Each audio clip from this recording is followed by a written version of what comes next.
আইন শৃঙ্খলা রক্ষাকারী বাহিনী এত সতর্ক থাকার পরেও আপনারা দেখেছেন এক শ্রেণীর গোষ্ঠী প্রতিবন্ধীরা তারা 31st নাইট উদযাপনের নামে শব্দ সন্ত্রাস করেছে, শত শত হাজার মানুষের কষ্টের কারণ হয়েছে। প্রিয় ভাইরা আমার, ধর্ম হোক আর রাজনীতি, বিনোদন হোক আর আনন্দ হোক, যে কোনো নামে যদি শব্দ সন্ত্রাস সৃষ্টি করে বা অতিরিক্ত শব্দ দূষণ করে, শব্দ সৃষ্টি করে মানুষকে অতিষ্ঠ করার কারণ হয়, সেটা কোনো সভ্য সমাজের দৃশ্য হতে পারে। আমরা সেই ইসলামের অনুসারী যে ইসলামে আমাদের প্রিয় নবী সাল্লাল্লাহু আলাইহি ওয়াসাল্লাম মসজিদে নববীতে তার একান্ত পরিবেশের মধ্যে এক সাহাবী জোরে কোরআন তেলাওয়াত করছিলেন।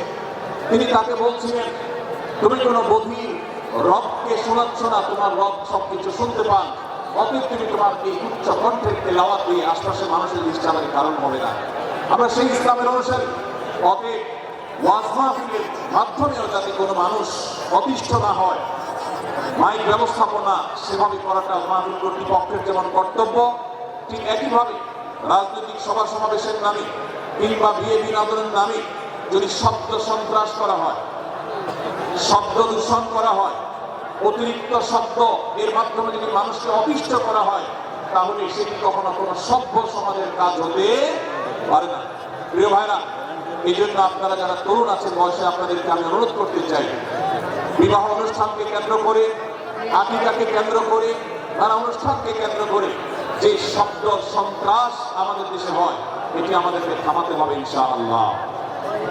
আমরা যদি সবাই সজাগ হয়ে যাই, আমরা যদি সবাই সতর্ক হয়ে সচেতন হই, ইনশাআল্লাহ এই যে শব্দ দিয়ে মানুষকে কষ্ট দেওয়ার অপসংস্কৃতি, বিশেষ করে ভিনদেশি যে অপসংস্কৃতি আমদানি করা হয়েছে, এই অত্যাচার বিদেশে থামাতে হবে ইনশাআল্লাহ। আল্লাহ আমাদের সবাইকে তৌফিক দান করুন। ভাইরা আমার, আমরা আমাদের আশেপাশে কোনো তরুণরা যদি এরকম শব্দ করে, গান বাজিয়ে অন্য মানুষকে অতিষ্ঠ করে, ঈদের সময় দেখা যায় বিশেষ করে সে সমস্ত যুবকদেরকে কাউন্সিলিং করতে হবে, তাদেরকে বোঝাতে হবে যে তোমার আনন্দ কখনো আরেকজনের বেদনার কারণ হতে পারে না। বহু হার্টের রোগী আছেন, বহু অসুস্থ মানুষ আছেন, বহু ছোট শিশু আছে যাদের কষ্টের কারণ হয়। বিধায় আমরা কখনো আমাদের শব্দ নিয়ে কাউকে কষ্ট হতে দিব না। আল্লাহ আমাদের সবাইকে তৌফিক দান করুন।